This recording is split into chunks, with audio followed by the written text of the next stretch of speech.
मी आहे चांभार गल्लीमध्ये. एरंडोल शहरातील ही अत्यंत गंभीर समस्याला नेहमीच तोंड द्यावं लागतं इथल्या नागरिकांना.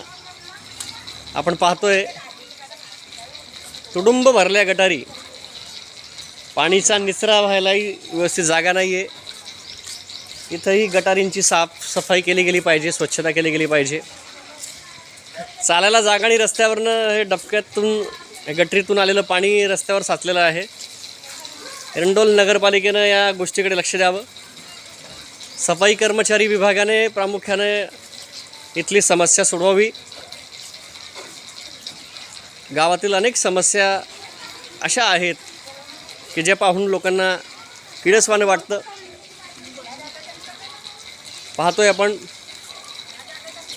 साडी समाजाचं मंगल कार्यालय या ठिकाणी आहे आणि या जवळ असलेला हा मुस्लिम समाजाचा भागही या ठिकाणी आहे. तर नगरपालिकेनं तात्काळ या ठिकाणी इथली समस्या सोडवावी. शेवटी एकच म्हणेन, नगरपालिकेचा कारभार सध्या वाऱ्यावर. पाहतोय आपण डुकरांची ही परिस्थिती. एरंडोल शहरामधून डुक्कर कधी हद्दपार होतील हे सांगता येणार नाही.